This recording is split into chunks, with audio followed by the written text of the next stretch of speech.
Hello and welcome to yet another session on email etiquettes. And this is Bob Seshadri. And today we are going to talk about a few other points. Changing the subject head. There's a prevalent habit to continue on the same email thread even when the subject has changed. Remember to change the subject head and start a new thread. It could be so confusing when you're talking about something else with a separate head, with a separate subject head. But this is the habit that many do, and many seem to ignore it and find it convenient just to carry on writing on a totally different subject. So you'll land up with a very, very messy email document. The next thing to remember is to use the exclamation marks very sparingly. It's never done.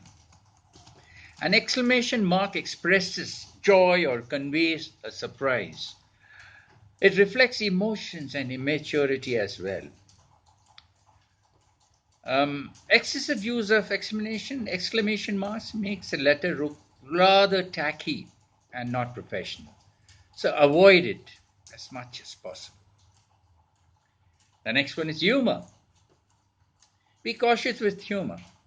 Everyone may not be in the same mood as you are, and what you may think is funny need not be so to the recipient. People from different parts of the world have a varied way of thinking. Their sense of humor might differ from yours and can easily get lost in translation without the right tone or the facial expression. In a professional exchange, I would suggest it's better to leave it out of emails unless you know the recipient well. A very important part is communication with people from different cultures around the world. People from different cultures speak and write differently. They think differently. Miscommunication can easily occur because of cultural differences, especially in the writing form. When we can't see each other but the body language. Tailor your message depending on the receiver's cultural background or how well you know them. A good rule to keep in mind is that in the East, Japanese or the Arabic culture or the Chinese want to get to know you before doing business with you. Therefore, it may be common for business associates from these countries to be more personal in their writings. People from the West, largely Germany or the United States or the United Kingdom, prefer to get on to the point quickly.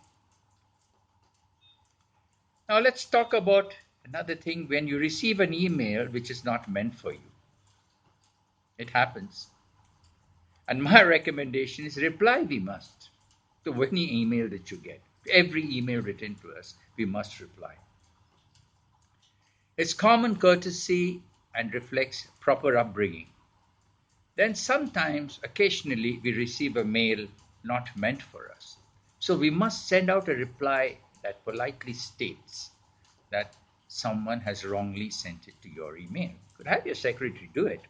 But make sure that there is a response sent to every email that hits your desk,